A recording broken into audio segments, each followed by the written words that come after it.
first, we are going to speak with Myriam Cherti, who is a senior researcher at the Global Exchange on Migration and Diversity.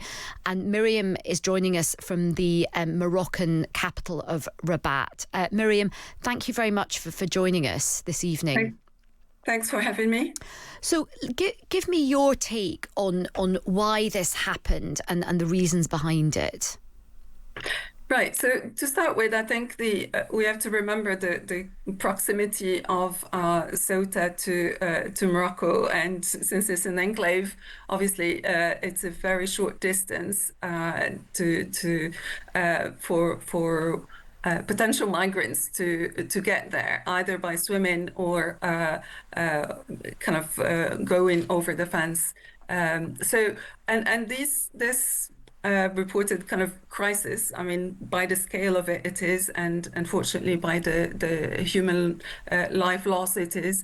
There have been repeated attempts in the past. So there was a collective crossing back in 2021 where around 8,000 managed to make it to Ceuta.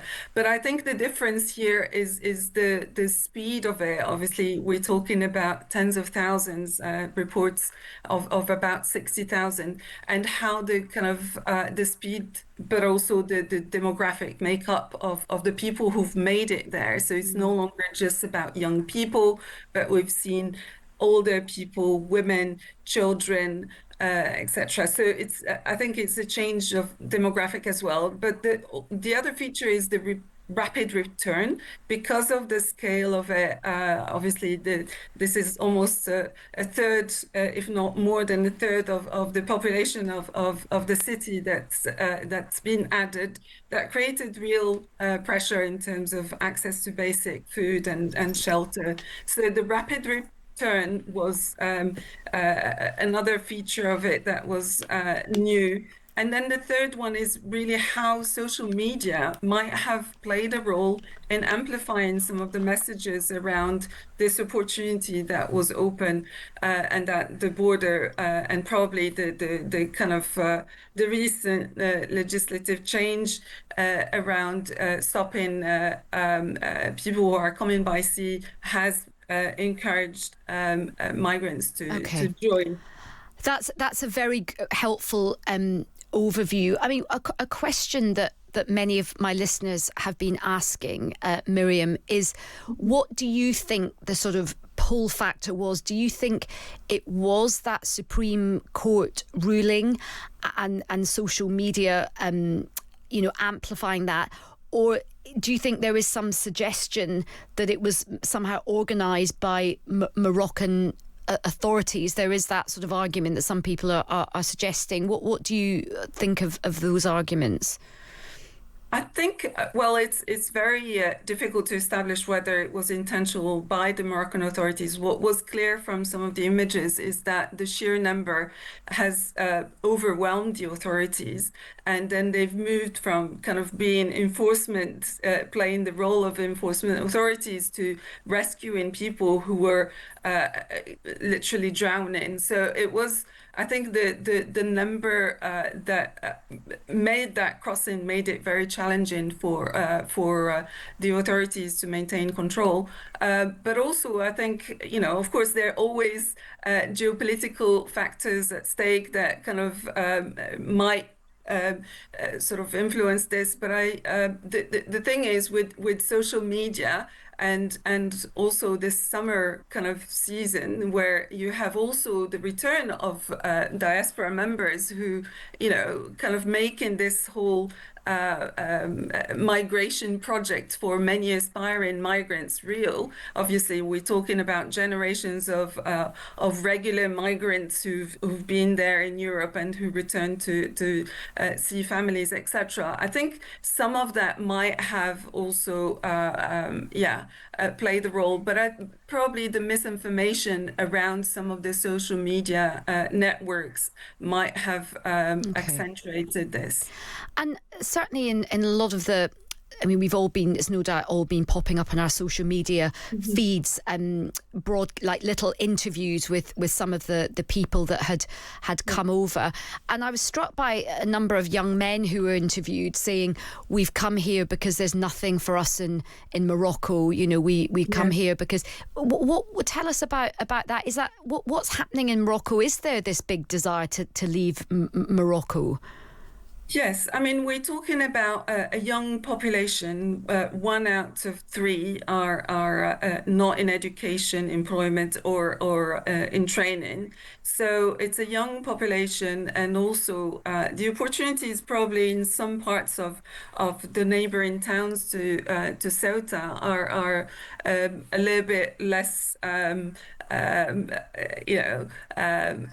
is a big gap, let's say, and I think the other thing to bear in mind is that prior to COVID, the local population was able to there was some sort of discretion for local population to go on the day and come back. So they would go to Ceuta or even Melilla, and there was kind of trade and exchange, but of course that doesn't allow them to go to mainland Spain, but there was some kind of openness that was that's no longer there, and that made it even, I think, the incentive to try and cross and make it there even more appealing for young people. And then going back to the Moroccan government, if young people are feeling that there isn't a lot going for them in Morocco, there's not that many jobs and it is a difficult situation, how do you think the Moroccan government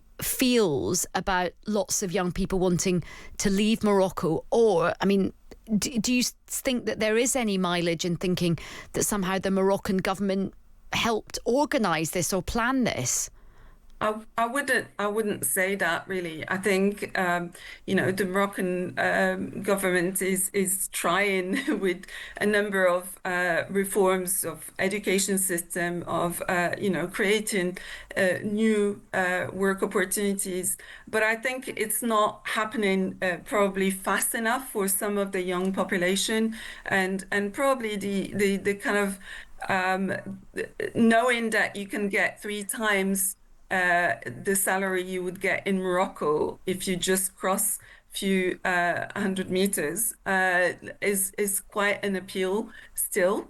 So and I presume, Myriam, that the Moroccan government doesn't want all of these young people to leave either, because presumably they want their citizens to stay in the country and try and make the country work. Of course, there is no explicit policy to encourage these young people to, either direct or indirect, to encourage them to leave. Quite the opposite. So I think, it's really just the aspiration, I think, combined by all the, the return of successful migrants, and the kind of the imagery that you have of kind of, okay, if you sacrifice, if you make the sacrifice and suffer a bit, then your return is glorious, and you can change things, not just for yourself, but your family as well. Of course, the better life. So just because I'm just going to let you know, because I know you're doing lots of other media, so thanks very much for doing this. But just to be absolutely clear, you are very much pushing back on any suggestion that this was somehow orchestrated by the Moroccan government. Absolutely. I don't think that's the case. I really don't think that's the case, because you could see that even the Spanish government was praising the cooperation with Morocco. In fact, 2 weeks prior to this, the overall irregular crossings to Spain have decreased by 25%. And I don't think there's good collaboration with Spanish authorities, and I don't think that was intentional in any way. Okay, well, Myriam, this has been a very useful, illuminating conversation. Thank you very much for your time. That's Myriam Cherti, who's a senior researcher at the Global Exchange on Migration and Diversity, and she was actually speaking to us from Morocco there.